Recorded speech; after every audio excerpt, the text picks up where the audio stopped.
तो हेलो दोस्तों, कैसे हैं आप लोग। आप सभी का स्वागत है टारगेट नीति में। दोस्तों, मैथमेटिक्स का आज हमारा चैप्टर होने वाला है ट्रिग्नोमेट्रिक फंक्शंस। ठीक है, तो आज की इस क्लास में हम ट्रिग्नोमेट्रिक फंक्शंस को बेसिक से लेकर एडवांस तक सब कुछ कवर करने वाले हैं। तो ये ट्रिग्नोमेट्रिक फंक्शंस के लिए एक मास्टर क्लास होने वाली है। तो चलिए फिर क्लास की शुरुआत करते हैं।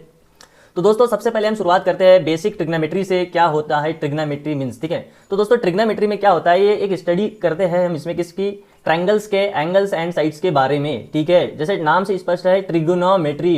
ट्री का मतलब है यहाँ पे तीन, ठीक है, और गोनो मतलब होता है एंगल, और मेट्रो यहाँ होता है मेजर से रिलेटेड, यानी कि हम यहाँ पर तीन इसके एंगल्स को मेजर करते हैं ट्रिग्नोमेट्री में। साथ ही दोस्तों इसमें 6 पैरामीटर्स का यहाँ पर हम स्टडी करते हैं। 6 पैरामीटर्स कौन कौन से भाई, तीन यहाँ पर होते हैं इसके एंगल्स ट्रायंगल के, 6 पैरामीटर्स ऑफ ट्रायंगल। ठीक है, जिसमें 3 एंगल्स की बात होती है और 3 साइड्स की बात होती है यहाँ पर एंगल्स के। तो इन 6 पैरामीटर्स पर हम बात करते हैं। ठीक है, सबसे पहले हम यहाँ पर एंगल्स को समझते हैं कि एंगल मेजरमेंट कैसे यहाँ पर होता है। तो ऐसे एंगल मेजरमेंट में दोस्तों 3 सिस्टम होते हैं इसके, सेक्साडेसिमल और सेंटेसिमल और सर्कुलर। तो इसमें होता क्या है, जो सेक्साडेसिमल जो होता है उसमें डिग्री में यहाँ पर मेजरमेंट होता है, यूनिट इसकी क्या होती है, डिग्री होती है। और सेंटेसिमल में यहाँ पर ग्रेड यहाँ पर इसकी यूनिट होती है, और सर्कुलर में रेडियन होती है। तो यहाँ पर इस क्लास में हमको यहाँ पर इसमें सेंटेसिमल ग्रेड यूनिट को नहीं पढ़ना है, पर हम पढ़ने वाले हैं डिग्री और रेडियन के बारे में। तो चलिए फिर शुरुआत करते हैं यहाँ पर एंगल्स को मेजर करना किस प्रकार से मेजरमेंट होता है। तो दोस्तों एंगल के मेजरमेंट के लिए यहाँ पर क्या होता है, जैसे कि मान लो ये हमारा यहाँ पर एक इनिशियल साइड है किसी ट्रायंगल की। अगर मैं यहाँ पर एंटी क्लॉकवाइज यहाँ पर मेजरमेंट करता हूँ एंगल का इस दिशा में, ठीक है, ये कौन सी दिशा है अपनी, एंटी क्लॉकवाइज, क्योंकि आपको मालूम है जो ऐसे हमारी ये क्लॉक है, तो क्लॉक के जो ये यहाँ पर सुई होती है ये इस प्रकार इस दिशा में मूव करती है, तो ये कहलाती है क्लॉकवाइज डायरेक्शन। अगर हम इसके विपरीत दिशा में इस प्रकार से अगर यहाँ पर चले तो ये क्या है, एंटी क्लॉकवाइज डायरेक्शन। तो होता यह है कि जैसे मान लो ये हमारी ए एक इनिशियल साइड है और से ये जो है बी एक टर्मिनल साइड है। तो अगर मैं इनिशियल साइड से इस टर्मिनल साइड की तरफ यहाँ पर एंटी क्लॉकवाइज यहाँ पर इसका एंगल का मेजरमेंट करने जाता हूँ, तो ये क्या होता है, पॉजिटिव एंगल देता है। ठीक है, यहाँ पर इस दिशा में मेजरमेंट करते हैं तो कौन सा एंगल मिलता है हमें, पॉजिटिव एंगल। ठीक है, मान लो ये एंगल थीटा है तो हमें यहाँ पर प्लस थीटा यानी पॉजिटिव एंगल मिलेगा। ठीक है, दूसरी बात अगर करें, मान लो ये हमारी इनिशियल साइड ए है और ये दूसरी जो है साइड टर्मिनल साइड बी है। अगर यहाँ पे क्लॉकवाइज अगर मेजरमेंट करें एंगल का, तो हमें यहाँ पर थीटा अगर ये एंगल है तो माइनस थीटा यानी कि नेगेटिव यहाँ पर एंगल मेजरमेंट होता है। क्लियर है, पॉजिटिव एंगल और नेगेटिव एंगल। पॉजिटिव एंगल कब होगा, जब हम एंटी क्लॉकवाइज डायरेक्शन में यहाँ पर मेजरमेंट करेंगे, और नेगेटिव एंगल तब होगा जब हम क्लॉकवाइज डायरेक्शन में यहाँ पर मेजरमेंट करेंगे। क्लियर है, कोई दिक्कत परेशानी की बात नहीं। आगे चले, अब यहाँ पर हम देखते दोस्तों रिलेशन बिटवीन डिग्री और रेडियन में क्या होता है। जैसे अभी हम देख के आए थे कि यहाँ पर एंगल मेजरमेंट हम यहाँ पर 2 टाइप से सीखेंगे, कौन सा, डिग्री एंड रेडियन में। ठीक है, तो अब क्या होता है यहाँ पर इनमें रिलेशन क्या होता है, रिलेशन ये होता है कि जैसे मान लो भाई ये मेरी एक लाइन है और ठीक है जैसे एक क्वाड्रेंट है, तो यहाँ से लेके 0 से लेके एंटी क्लॉकवाइज में इतना जो एंगल होगा ये कितना होता है, 180 डिग्री होता है। क्लियर, तो ये 180 डिग्री अगर रेडियन में देखें तो ये कितना होता है, पाई के बराबर होता है। ठीक है, दूसरी तरफ अगर देखें हम कि 1 डिग्री का मान कितना होता है, 1 डिग्री यहाँ से निकाले, जैसे हमने क्या देखा अभी 180 डिग्री देखा ना, कि 180 डिग्री कितने के बराबर है, पाई रेडियन के बराबर है। ठीक है, ये इनमें रिलेशन होता है। तो यहां से मैं 1 डिग्री का मान निकाल सकता हूं, तो कितना निकलेगा, पाई बाय 180 रेडियन। क्लियर है कि 1 डिग्री कितना होता है, पाई बाय 180 रेडियन होता है। ठीक है, 1 डिग्री का मान कितना होगा, पाई बाय 180 रेडियंस। अगर इसी को अगर मैं 1 रेडियन निकालने जाऊं तो कितना निकलेगा, जैसे 180 डिग्री बराबरी से कितना था मेरा, पाई रेडियन था ना, तो यहां से मेरे को 1 रेडियन निकालना है, तो पाई मैं 180 के बटे में लिख सकता हूं। तो ये क्या हो जाएगा, 1 रेडियन बराबरी से क्या निकल के आएगा मेरे पास में, 180 बटे पाई। क्लियर है, कोई दिक्कत परेशानी नहीं। तो ये आपको रिलेशन याद रखना है, ये कन्वर्जन करने के लिए आपको जरूरी है। ठीक है, अगर मान लो आपको किसी डिग्री कोण को हमें रेडियन में यहाँ पर कन्वर्ट करना है तो यहाँ पर इस रिलेशन की जरूरत पड़ेगी। ठीक है, इस पे अभी हम बात करेंगे आगे। ठीक है, डिटेल में करेंगे इस पे चर्चा कि कैसे ये जो है यहाँ पर रिलेशन स्टेबलाइज हुआ है। तो सबसे पहले हम जैसे कि रेडियन मेजरमेंट की बात करते हैं दोस्तों। रेडियन मेजरमेंट में क्या होता है, जैसे एंगल, जैसे क्या है, ये मेरे पास एक सर्कल है। ठीक है, तो यहाँ पर मान लो कि भाई इसकी रेडियस क्या है, मेरे पास में स्मॉल आर है। ठीक है, तो यहां पर मैं क्या करूंगा, एक आर्क लेता हूं एस डिस्टेंस का। ठीक है, एस इसकी क्या है, एस लेंथ का यहां पर मैंने एक आर्क लिया, और ए से बी ये जो आर्क यहां पर है इसमें मान लो कि भाई इस दिशा में क्या है, एंटी क्लॉकवाइज दिशा में प्लस थीटा यानी पॉजिटिव थीटा डिग्री का मेरे को एक कोण मिला। ठीक है, तो एंगल इजिकल टू क्या एक फार्मूला होता है, एंगल इजिकल टू होता है आर्क अपॉन रेडियन। ठीक है, जितनी इसकी आर्क लेंथ होंगी और उसका जितनी रेडियस होंगी उनका रेशियो क्या होता है, वो होता है एंगल कहलाता है। क्लियर है, क्या होता है, किसी सर्कल में अगर मान लो हम आर्क लेंथ लेते हैं तो वो रेडियस ऑफ द सर्कल, उसकी जो रेडियस मान लो 1 रेडियन है। ठीक है, अगर ये मान लो रेडियस उसकी 1 रेडियन है और उसका आर्क लेंथ भी 1 रेडियन का है, तो ऐसे में जो एंगल बनेगा वो 1 रेडियन का बनेगा। क्लियर है? क्योंकि एंगल इजिकल टू क्या होता है, आर्क अपॉन रेडियस। एंगल मान लो भाई थीटा है मेरा ये, ठीक है, और आर्क लेंथ कितनी है, एस है, और रेडियस कितनी है, आर है। अगर आर, जैसे कि रेडियस मेरे पास में 1 रेडियन की है और आर्क लेंथ भी 1 रेडियन का है, तो ऐसे में जो थीटा का मान आ जाएगा वो क्या आ जाएगा, 1 रेडियन का आ जाएगा। क्लियर है कि 1 रेडियन एंगल कितना होता है, समझ गए किस प्रकार से निकाला जाता है। क्लियर है? आगे चले, ये यहाँ पर डिस्क्राइब किया है, जैसे पॉजिटिव 1 रेडियन निकालना है मेरे को, तो यहाँ पर मैंने 1 रेडियन की एक रेडियस ली किसी एक सर्कल में, और उसका जो आर्क लेंथ है वो भी एक 1 रेडियन का है, तब यहाँ पर ए और बी जो आर्क है इसके बीच का जो कोण निकलेगा वो 1 + 1 रेडियन का निकलेगा। क्लियर है?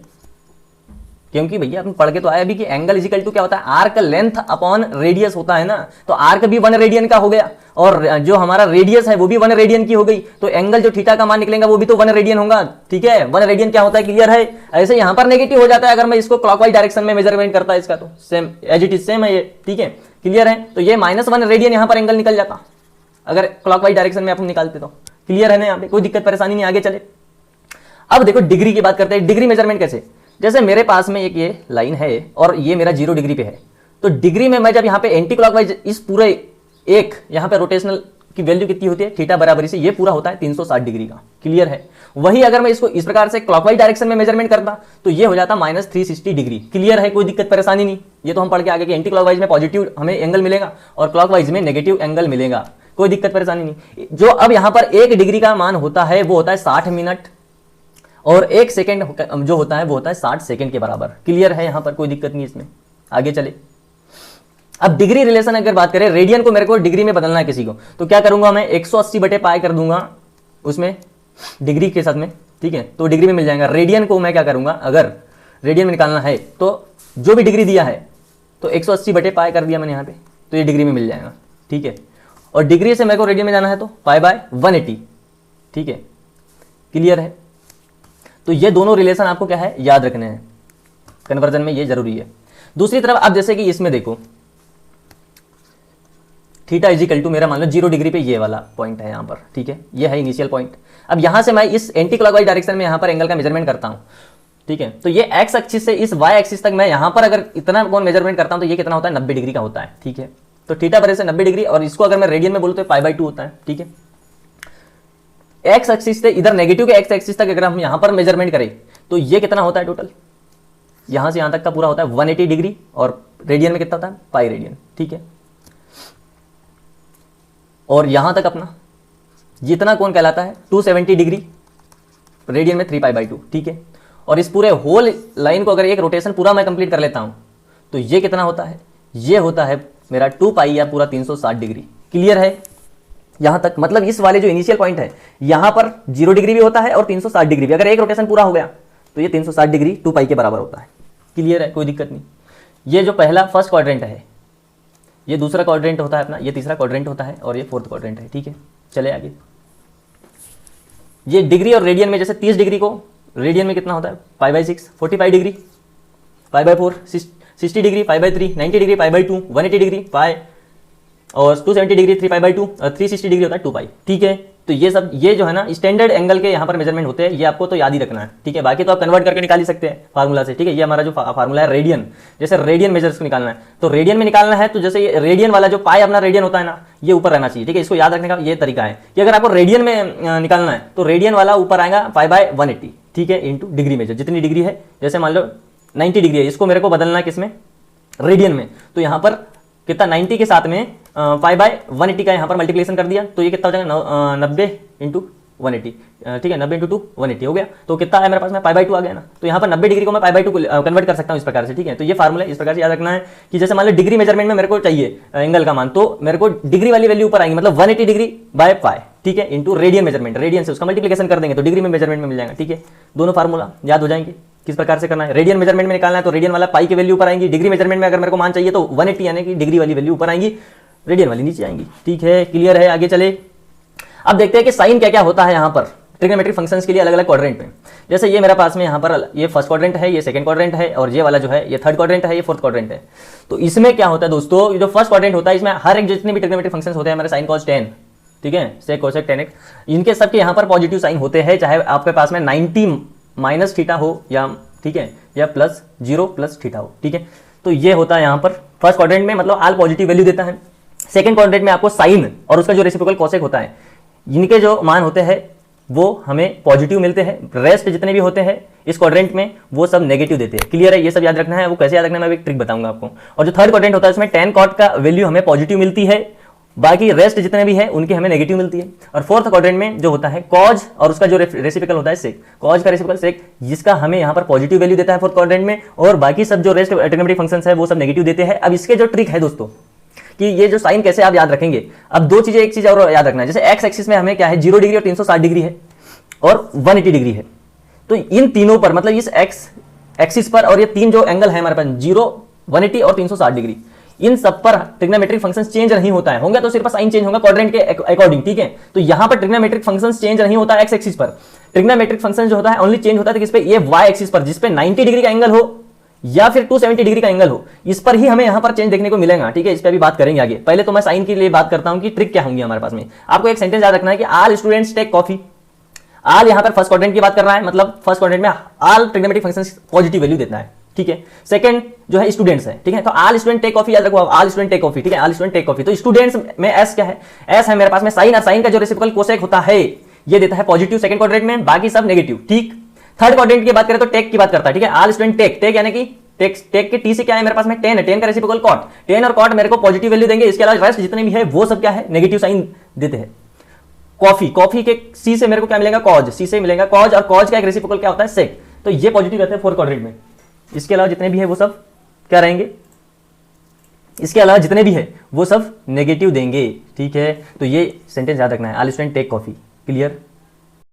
तो यहां पर अब हमारे पास में क्वाड्रेंट और उनके ट्रिग्नोमेट्रिक साइंस के रिलेटेड यहाँ पर कुछ नोट है। जैसे नोट 1 क्या बोल रहा है ये कि ट्रिग्नोमेट्रिक जो है फंक्शंस में मैंने पहले ही बता दिया आपको कि ये वाई एक्सिस पर जो होता है वो चेंज होते हैं, लेकिन जो एक्स एक्सिस पर है जैसे कि हमारा 0 डिग्री, 180 डिग्री और 360 डिग्री, इस एंगल पर ट्रिग्नोमेट्रिक फंक्शंस चेंज नहीं होता है, डू नॉट चेंज, ठीक है। ये तीन एंगल पर चेंज नहीं होता है, यानी कि एक्स एक्सिस पर चेंज नहीं होता है, ठीक है। एक्स एक्सिस पर चेंज नहीं होता है। जो वाई एक्सिस पर जो 90 डिग्री और 270 डिग्री होता है, यहाँ पर क्या होता है फंक्शंस चेंज होता है, ठीक है। 90 डिग्री और 270 डिग्री पर फंक्शंस चेंज होता है। साइन का कॉज में चेंज होता है, ठीक है।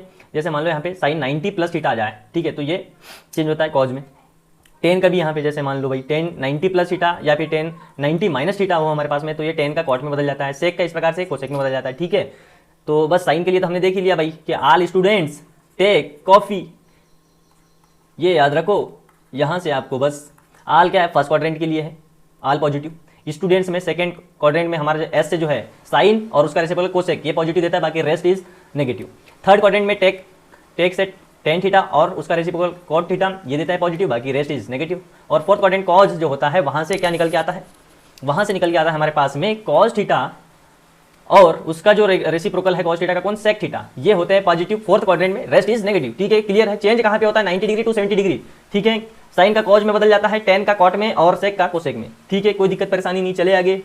अब देखो, अब मेरे पास में यहाँ पर जो स्टैंडर्ड एंगल्स के लिए यहाँ पर जो वैल्यूज होती है, ठीक है, trigonometric functions values of the standard angles क्या होती है देखो। तो इसमें यार देखो भाई मेरे पास में यहाँ पर 0 degree, 30 degree, 45 degree, 60 degree, 90 degree. तो इसके लिए देखो 30 डिग्री को π/6, 40 डिग्री को π/4, 60 डिग्री को π/3, 90 डिग्री को π/4, कन्वर्जन वगैरह ये तो सब हमने देख ही लिया। अब इसके लिए यहाँ पर साइन थीटा के लिए जो यहाँ पर होता है वैल्यू 0 डिग्री पर 0 होती है, 30 डिग्री पर 1/2, 45 डिग्री पर √2/2, ठीक है। ये √2/2 नहीं होता, ठीक है। एक मिनट रुको, इसको यहाँ पे चेंज करना पड़ेगा, ठीक है। इसको चेंज कर देते हैं हम, ये यहाँ पर गड़बड़ है, ठीक है। ये कितनी होती है, ये दोनों मान यहाँ पर हमें चेंज करना पड़ेगा। तो दोस्तों यहाँ पर जो हमारी वैल्यू होती है वो होती है 1/√2 और इसके लिए भी 1/√2, ठीक है, ये होती है। अब इसको याद कैसे करना मैं अभी बता रहा हूँ, एक मिनट देखना, ठीक है। ये भी ठीक है, कोई दिक्कत नहीं, ये भी ठीक है। अब इसको याद करने के लिए आप देखो एक ट्रिक देखते हैं वो, आपको सिर्फ साइन थीटा के लिए यहाँ पर इस टेबल को याद करना है, ठीक है। तो वो क्या होती है देखो, 0 पर साइन 0 का मान 0, साइन 30 का 1/2 और साइन 45 पे 1/√2 और साइन 60 पर √3/2, साइन 90 का 1, ठीक है। कॉस थीटा के लिए हम यहाँ पर इसका उल्टा हो जाता है, ठीक है। इसको इस जो हमने अभी याद करा ना 0, 1/2, 1/√2, √3/2 और 1, बस इतना याद रट लो आप, 0, 1/2, 1/√2, √3/2 और 1। अब बस इसको कॉस थीटा में इसका उल्टा कर दो भाई, 1 ये वाला √3/2, ये वाला 1/√2 और ये वाला 1/2 और ये 0, ठीक है। यानी कि जो हमने अभी 0, 1/2, 1/√2, √3/2, 1 जो याद किया उसका मैंने क्या किया, उल्टा लिख दिया इसको, इधर से 0 या तो इधर से मैं इधर का पलट दिया कुल मिला के मैंने जो उसको, ठीक है। इस प्रकार से इसको याद कर लेना है। और आपको याद करना है tan थीटा की ये वाली टेबल, tan 0 के लिए 0, tan 30 के लिए 1/√3, tan 45 1 और tan 60 का मान √3 और tan 90 का मान होता है इन्फिनिटी यानी कि नॉट डिफाइंड, ठीक है। तो अगर आपको ये याद हो जाती है ये लाइन, तो यहां पर cot थीटा के लिए आपको क्या करना है, इसका रिवर्स कर देना है बस, ठीक है, क्लियर है। sec थीटा के लिए क्या करेंगे, sec थीटा के लिए क्या होता है यहां पर, sec थीटा की वैल्यू याद करेंगे 1, 2/√3, √2, 2 और इन्फिनिटी, ठीक है। और cosec थीटा में वैल्यू हम यहाँ पर ये पूरी टेबल को यहाँ पर चेंज कर देंगे, रिवर्स कर देंगे इसका, इन्फिनिटी 2, √2, 2/√3, 1, ठीक है। तो इस प्रकार से इस टेबल को याद करना, 2-3 बार लिख कर इसको याद कर सकते हैं, ठीक है। एक लाइन याद कीजिए, दूसरे sec का cosec में रिवर्स कर देंगे, tan का cot में रिवर्स कर देंगे, sin का जो टेबल रहेंगे उसको cos में रिवर्स कर देंगे। तो आपको कुछ तो याद करना ही पड़ेगा यार, हर चीज़ ऐसी थोड़ी हो जाएंगी, ठीक है। आगे चलो, बेसिक ट्रिग्नोमेट्रिक फंक्शंस, हाँ ये वाली चीज़ इंपॉर्टेंट है यहाँ पर, कि जैसे मान लो ट्रेंगल है मेरे पास में एक राइट एंगल ट्रेंगल, ठीक है। तो ये ए बी क्या है मेरा, पी से परपेंडिकुलर, बी सी क्या है बेस, ठीक है, बी से, और ये एच क्या है हाइपोटेनियस, ठीक है, ए सी मेरा क्या है हाइपोटेनियस, ठीक है। हिंदी में क्या बोलते हैं, परपेंडिकुलर को लंब, बेस मेरा आधार है और हाइपोटेनियस क्या है करना है, ठीक है। अभी हिंदी में क्यों मैं बता रहा हूँ इसको आप देखना, अभी इसमें एक ट्रिक है। ट्रिग्नोमेट्रिक फंक्शंस की जब याद करेंगे आप इसके लिए रेशियो, तो वो कैसे याद करेंगे, ये p/h b/h क्या है, perpendicular upon hypotenuse, base upon hypotenuse, ठीक है। तो इसको याद करने के लिए आप क्या करेंगे, इस पूरा ट्रिग्नोमेट्रिक फंक्शंस को अगर याद करना है तो इसके लिए ट्रिक ये है, हिंदी में याद करो आप इसको, लाल बटे कक्का, ठीक है। क्या है, लाल बटे कक्का। तो इसमें पहला देखो आप, l जो k है ये लंब बटे कर्ण की बात कर रहा है, मतलब ये साइन के लिए है, ठीक है।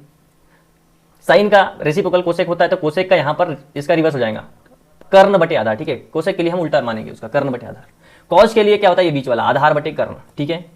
कॉज का जो रेसिप्रोकल सेक होता है, सेक थीटा के लिए हम क्या निकालेंगे, कर्ण बटे आधार, ठीक है, उसके लिए पलट जाता है। और जो लास्ट है मेरा l/a, l से मेरा क्या है, लंब बटे आधार, ठीक है। ये किसके लिए, tan थीटा के लिए। और जब मैं cot थीटा निकालूंगा तो इसका रिवर्स कर दूंगा, आधार बटे लंब बोलूंगा उसको, ठीक है। इस प्रकार से लाल बटे कक्का याद रख लिए, एक क्रम याद रखिए, sin cos tan की ये वैल्यू होती है, रेसिप्रोकल तो आप इसका उल्टा रिवर्स कर ही देंगे, ठीक है, कोई दिक्कत नहीं। आगे चले, ये पूरे नोट्स का 2-3 बार रिवीजन करिए, ठीक है, चीज़ें आपको क्या है याद हो जाएंगी। अब ट्रिग्नोमेट्रिक जो चैप्टर है दोस्तों, इसमें बहुत सारे फार्मूला है, इसको याद तो करना ही पड़ेगा, तभी आप क्वेश्चन को यहाँ पर सॉल्व कर पाएंगे, ठीक है। तो अब देखो हमारे पास में कुछ relation between the trigonometric ratios है, तो ये हमने अभी बात कर ही ली कि साइन थीटा का जो रेसिप्रोकल है कोसेक थीटा होता है, ठीक है। तो sine theta is equal to 1 cosec theta होता है, कॉस थीटा का 1 सेक थीटा, टेन थीटा का 1 कॉट थीटा, और ऐसे ही इसमें रिवर्स हो जाता है, कोसेक थीटा का 1 साइन थीटा, सेक थीटा का 1 कॉस थीटा। अब बस ये वाला याद कर लीजिए तीन को, साइन थीटा का 1 कोसेक थीटा, कॉस थीटा का 1 सेक थीटा, टेन थीटा का 1 कॉट थीटा। तो ये तो रिवर्स अब बना लेंगे फिर, कोसेक थीटा का क्या 1 साइन थीटा, ठीक है। तो ये वाली चीजें ये तीन याद कर लो आप, ठीक है। और ये दो इंपॉर्टेंट काफी ज्यादा है यहाँ पर, tan theta is equal to sine theta upon cos theta होता है, और कॉट थीटा होता है cos theta upon sine theta, ठीक है।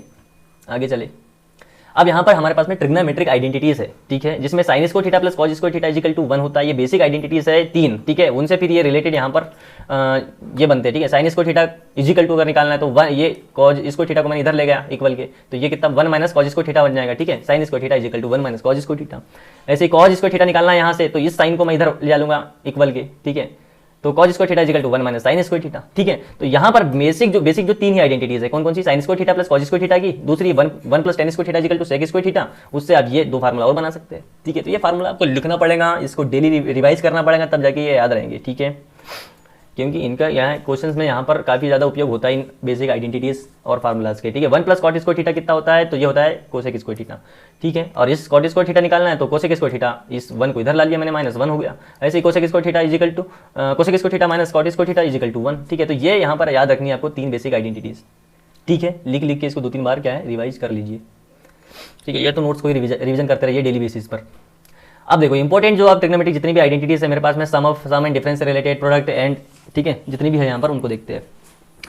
क्या इसमें कैसे याद कर सकते हैं वो भी देखेंगे। अभी देखो साइन ए प्लस बी अगर मेरे को निकालना तो कैसे निकलेगा, sign A cos B plus का निकाल रहा हूँ मैं, साइन में प्लस का निकाल रहा हूँ, तो देखो बीच में प्लस आएगा, sign A cos B into sine A cos B plus cos A sine B, ठीक है। अगर यहीं पे अगर साइन ए माइनस बी निकालना पड़ा है फिर क्या करेंगे हम, sine A cos B same as it is same रहेगा, ये माइनस का निकाल रहा है तो बीच में भी माइनस ही आएगा, ठीक है। साइन में सेम साइन आते हैं, ठीक है। साइन के इसमें साइन सेम आते हैं, ठीक है। जब प्लस के लिए निकालेंगे हम साइन ए प्लस बी, तो ये निकलेगा साइन ए कॉज बी प्लस कॉज ए साइन बी, ठीक है। ऐसे ही साइन ए माइनस बी के लिए क्या निकलेगा, साइन ए कॉज बी माइनस, ठीक है, सेम साइन हमारे पास में सेम है, कॉज ए साइन बी। क्लियर है, साइन का इस प्रकार से याद कर लो।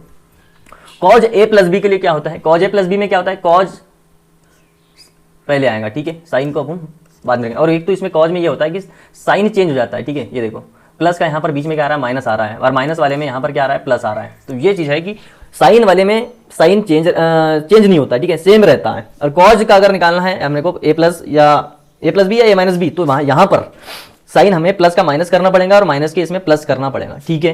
दूसरी चीज कॉज का निकाल रहे हैं तो शुरुआत में हमें कॉज ही लेना है, बाद में साइन लेना है, ठीक है। इस प्रकार से अपने माइंड में इसको क्या है, कमांड देनी पड़ेगी कि इस प्रकार से इसको याद करना है यार कि कॉज में तो साइन चेंज हो जाता है, मतलब मेरे को यहाँ पे साइन चेंज करना पड़ेगा, माइनस का प्लस करना पड़ेगा। कॉज का निकाल रहा हूँ तो शुरुआत में जो रहेगा साइन के पहले वो कॉज ही रहेगा, बाद में दोनों साइन रहेंगे, इस प्रकार से याद रखना है। साइन में भैया साइन कॉज दोनों आता है, ठीक है, तो इस प्रकार से ही रहता है, ठीक है। तो कॉज ए प्लस बी क्या होता है, cos A cos B minus sign A sine B. Cause A minus B क्या होता है, तो ये होता है cos A cos B plus sign A sine B, ठीक है। तो अपने दिमाग में ऐसी ट्रिक्स बना लीजिए कैसे याद करना है। टेन ए प्लस बी में क्या होता है, ए प्लस बी के लिए निकाल रहा हूँ तो ऊपर में साइन प्लस का आएगा, जो यहाँ पर ए प्लस बी निकाल रहा हूँ तो प्लस आएगा, नीचे में साइन चेंज रहेगा, ठीक है। ऐसे ही टेन ए माइनस बी निकाल रहा हूँ तो ऊपर तो साइन सेम रहेगा, नीचे में साइन बदल जाएगा, ठीक है।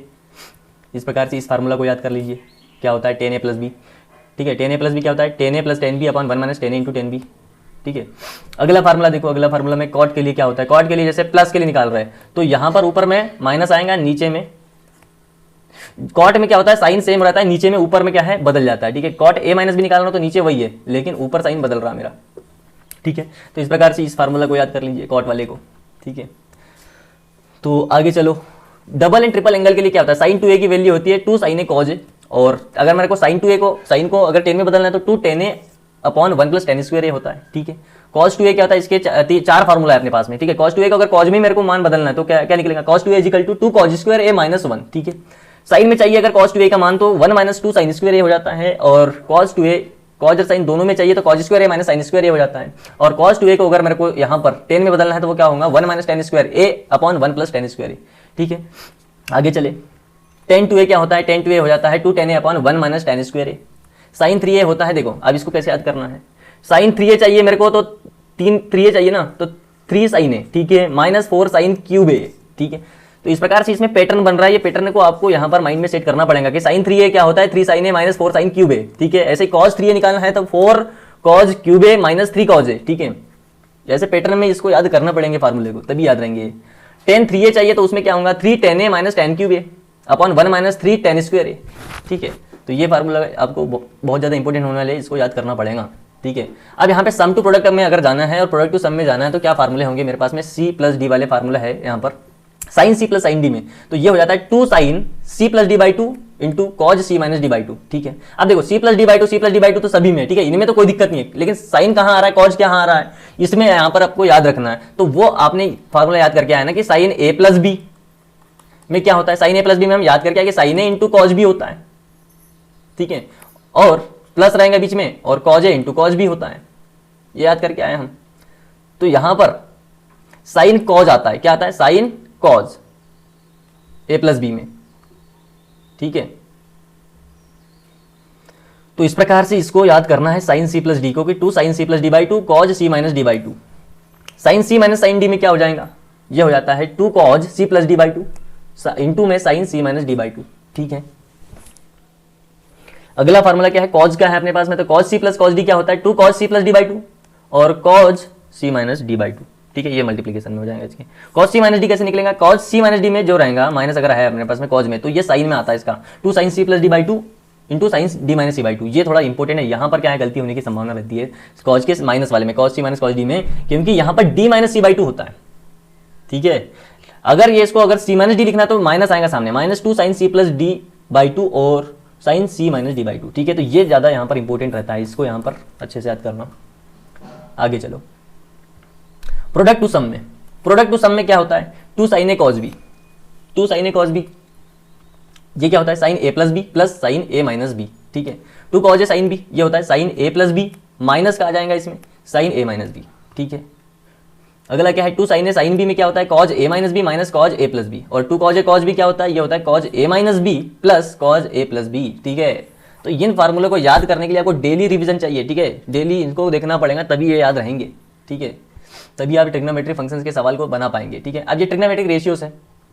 ठीक है, अगर इनका कन्वर्जन करना है, साइन थीटा को कॉस थीटा में बदलना है तो ये क्या बदलेगा, साइन को थीटा को टेन थीटा में लाना है तो वो कैसे होगा। ठीक है, तो ये कन्वर्जन वाली टेबल आप देख सकते हैं, ये उतनी ज़्यादा इंपॉर्टेंट नहीं है। अगर आपको वो बेसिक आइडेंटिटीज अगर आती है तो आप इनको कन्वर्जन कर लेंगे आराम से। ठीक है, अब इसको हर एक चीज़ को इतना रटने की जरूरत नहीं है, इसको देख सकते थे फिर भी। इसको आगे चले, अब ये हमारे पास में आता है ट्रिग्नोमेट्रिक फंक्शंस। तो दोस्तों ट्रिग्नोमेट्रिक फंक्शंस में हमें यहाँ पर जितने भी हमने sine cos tan sec cosec देख के आया है, इनके लिए यहाँ पर इनकी रेंज कोडोमेन इनकी बात करेंगे इसमें कि क्या होती है, इनकी वैल्यू क्या होती है। यहाँ पर हम कौन कौन सी यहाँ पर इसके लिए वैल्यूज़ ले सकते हैं। ठीक है, तो सबसे पहले देखो आप यहाँ पर साइन के लिए हम क्या करेंगे, साइन फंक्शन के लिए कि sign 2n pi plus x. तो इसमें अगर ये साइन एक्स के बराबर ये तभी हो सकता है जब यहाँ पर हम क्या करेंगे, n यहाँ पर क्या होता है, कोई भी इंटीजर वैल्यू हो सकती है। ठीक है, तो साइन एक्स से ये जो फंक्शन होता है ये जीरो होता है कब, इफ यहाँ पर x की वैल्यू अगर n पाई में हो और n की वैल्यू कोई भी यहाँ पर हमारा इंटीजर हो सकता है 0 1 2 3। ठीक है, प्लस माइनस में हो सकती है इसकी n की वैल्यू। तो अगर x इजिकल टू 0 कर दे हम यहाँ पर पुट, तो हमें यहाँ पर क्या मिल जाएगा, साइन x से हमें क्या मिलता है, 0 मिलता है। ठीक है, अब इसके ग्राफ भी देखेंगे कैसे बनता है। Cos 2n pi plus X equal to cos X अगर है ये फंक्शन, तो n यहाँ पर कोई भी इंटीजर वैल्यू है, और कॉज एक्स इजिकल टू 0 कब होगा, x equal to 2n plus 1 into pi by 2 पे। ठीक है, यहाँ पर x की वैल्यू क्या हो सकती है, x की value plus minus pi by 2 plus minus 3 pi by 2 plus minus 5 pi by 2। ठीक है, इस प्रकार से ये ऑड यहाँ पर ऑड एंगल होता है यहाँ पर। ठीक है, क्या होता है, odd pi by 2 3 pi by 2 5 pi by 2। ठीक है, तो यहाँ पर ये कॉज एक्स हमें क्या मिलता है, 0 मिलता है। ठीक है, अगर x की वैल्यू यहाँ पर ये ऑड में हो तो। ठीक है, तो इसके लिए अगर ग्राफ की बात करें तो इसमें देखो ग्राफ क्या हो सकता है, साइन एक्स और कॉज एक्स का। तो इसका जब हम ग्राफ ड्रा करते हैं तो इसको यहाँ पर देखो क्या होता है, साइन एक्स का ग्राफ इस प्रकार से हमारा क्या होता है, ओरिजिन ये जो होता है इस पे से जाता है। ठीक है, यहाँ पर क्या है, इसका मैक्सिमम वैल्यू होती है +1 और यहाँ पर क्या होता है -1, और इस पॉइंट पर क्या होता है, 0 होता है। ठीक है, +1 और -1 ये इसकी क्या होती है, रेंज होती है किसकी, साइन एक्स के लिए। जबकि अगर कॉज एक्स की अगर आप ग्राफ की बात करें ना, तो कॉज एक्स का ग्राफ जो होता है ये यहाँ पर ओरिजिन से नहीं जाता है। ठीक है, कॉज एक्स का जो ग्राफ होता है वो इस प्रकार से जाता है। ठीक है, आपको ये ग्राफ याद रखने हैं, अलग अलग फंक्शन के कौन किस प्रकार से ग्राफ बनता है। साइन एक्स का और कॉज एक्स का ग्राफ देख लिया आपने, इनका +1 -1 इसकी भी रेंज होती है। ठीक है, कॉज एक्स की भी, लेकिन ये ओरिजिन से नहीं जाता, इस वर्टेक्स से हमारा नहीं जाता है। ठीक है, जबकि साइन एक्स का इस वर्टेक्स से जाता है, बस इतना ही अंतर है इसमें। आगे चले, tan x और जो cot x फंक्शन है। ठीक है, इसके लिए कैसे यहाँ पर होता है देखो define, tan x equal to ये किसके बराबर होता है, sin x upon cos x के। ठीक है, ये हमने वहाँ पर बेसिक रेशियो भी देखे थे, उसमें भी इसको देखा था, tan a के value sin a upon cos a देख के आए थे हम, तो वही है tan x equal to sin x upon cos x। तो यहाँ पर x नॉट इक्वल टू होता है किसके, 2n प्लस 1 पाई बाई 2 के, जहाँ पर n बिलोंग्स टू किसी भी इंटीजर वैल्यू हो सकती है ये, और cot x equal to cos x upon sin x, इसमें क्या होता है x not equal to n pi, और यहाँ पर n की वैल्यू कोई भी इंटीजर वैल्यू हो सकती है। ठीक है, अगर इसके लिए ग्राफ की बात करें तो यहाँ पर tan x और cot x का ग्राफ इस प्रकार से आप देख सकते हैं कि ये वाला जो ग्राफ है मेरे पास में, ये क्या है, ये वर्टेक्स से जाता हुआ यहाँ पर tan x का ग्राफ है। ठीक है, और जो cot x का ग्राफ बनता है ये cos x के समान, जैसे कि वैसा ग्राफ तो नहीं होता, लेकिन ये वर्टेक्स से इस ओरिजिन पॉइंट से नहीं जाता है। ठीक है, इस प्रकार से ये cot x का ग्राफ बनता है, ये दोनों ही ग्राफ आपको याद करने हैं। ठीक है, आगे चले, अब जो हमारा फंक्शन बच जाता है यहाँ पर sec x और cosec x। देखो sec x हमारा क्या होता है, ये होता है 1 अपॉन cos x, और cosec x होता है 1 अपॉन sin x का रेसिप्रोकल होता है ये। तो यहाँ पर जो हम अभी यहाँ पर cos x और sin x से जो फंक्शन पढ़ के आए थे कि x की वैल्यू यहाँ पर 2n प्लस 1 पाई बाई 2 होनी चाहिए थी वहाँ पे, लेकिन यहाँ पे नॉट इक्वल टू होना चाहिए, और n की वैल्यू कोई भी इंटीजर वैल्यू हो सकती है। और ऐसे ही जैसे sin x के लिए हमने पढ़ा था कि भैया x equal to n pi होना चाहिए, तो cosec x के उसका रेसिप्रोकल होता है, तो ये x not equal to n pi होना चाहिए। ठीक है, अगर आपको sin x cos x से याद है तो sec x cos x याद रखना काफी आसान हो जाता है। ठीक है, तो ये हो जाता है n बिलोंग्स टू हमारा n यहाँ पर कोई भी इंटीजर वैल्यू होती है। क्लियर है, कोई दिक्कत नहीं। इसका ग्राफ कैसे बनता है देखो, ये पैराबोला टाइप का प्रकार का एक ग्राफ बनता है, y equal to sec x के लिए आप देख सकते हैं यहाँ पर किस प्रकार से ये ग्राफ बनेगा। ठीक है, ये ग्राफ कोडोमेन और यहाँ पर रेंज के हिसाब से बनते हैं। ठीक है, तो वो अभी देखेंगे कि फंक्शन के लिए यहाँ पे कोडोमेन और रेंज क्या होंगी। ये हमारा ग्राफ क्या आएगा है, cosec x का है। ठीक है, तो ये पूरे टोटल 6 ग्राफ याद करने हैं आपको। ठीक है, 6 ग्राफ याद करने हैं। आगे चले, अब बात करते हैं रेंज और कोडोमेन, जिसके आधार पे हमने यहाँ पर एक ग्राफ ड्रा करे थे कि साइन एक्स का जो डोमेन होता है, तो ये कोई भी रियल नंबर हो सकता है, और इसकी रेंज होती है साइन एक्स के लिए -1 और 1। ठीक है, दोनों इंक्लूड होते हैं, क्लोज्ड ये सेट होता है, ठीक है। -1 से लेकर 1 तक इसकी रेंज होती है साइन एक्स की। और जो इसका नोट्स ऑन डोमेन की बात करें तो define for all real values के लिए डिफाइन होती है साइन एक्स फंक्शन, ठीक है। कॉज एक्स फंक्शन में क्या होता है, कोई भी रियल नंबर इसके लिए डोमेन हो सकता है, रेंज इसकी साइन एक्स के समान ही -1 से लेकर 1 तक होती है, define for all real values के लिए डिफाइन होती है। tan x फंक्शन में क्या होता है, तो दोस्तों tan x फंक्शन यहाँ पर इसमें x not equal to π/2 + n pi, ठीक है, जो यहाँ पर n क्या है, कोई भी इंटीजर वैल्यू हो सकती है, और tan x के लिए जो रेंज होती है -∞ से लेके +∞ तक होती है। और ये अनडिफाइंड होता है कहाँ पर, cos x = 0 पर। जब cos x अगर हमें 0 मिल जाती है तब यहाँ पर ये tan x का जो है ना हम इसे डिफाइन नहीं कर सकते, ठीक है। cot x की अगर बात करें, cot x not equal to n pi इसकी डोमेन है, ठीक है, और n बिलोंग्स टू z, और इसकी cot x की जो रेंज होती है tan x के समान ही -∞ से +∞ तक होती है, ठीक है। और ये अनडिफाइंड कहाँ पर होता है, sin x = 0 मिल जाए तो cot x हमें यहाँ पर अनडिफाइंड होता है, क्योंकि भाई देखो cot x = क्या होता है, cos x upon sin x होता है, तो अपॉन में अगर sin x = 0 हो जाए तो ये अनडिफाइंड हो जाएगा, ठीक है। ऐसे tan x = क्या होता है, sin x upon cos x होता है ना, यहाँ पर cos x = अगर 0 होगा तो ये अनडिफाइंड हो जाएगा, क्लियर है। sec x क्या होता है, ये x not equal to π/2 + n pi, और n कोई भी यहाँ पर इंटीजर वैल्यू है, और इसकी जो रेंज होती है वो होती है -∞ से लेके -1 तक का यूनियन होता है 1 से लेके यहाँ पर ∞ तक, ठीक है। और ये अनडिफाइंड कहाँ होता है, cos x = 0 पर, क्योंकि ये रेसिप्रोकल होता है sec x cos x का, तो ये यहाँ पर cos x = 0 मिल जाए तो ये अनडिफाइंड हो जाएगा। ऐसे cosec x 1/sin x होता है ना, तो ये यहाँ पर sin x = 0 पर अनडिफाइंड होता है, कौन, cosec x, ठीक है। ये रही इसकी डोमेन और इसकी रही ये रेंज, ठीक है। तो यहाँ पर हमने कंप्लीट ट्रिग्नोमेट्रिक फंक्शंस को यहाँ पर देख लिया है।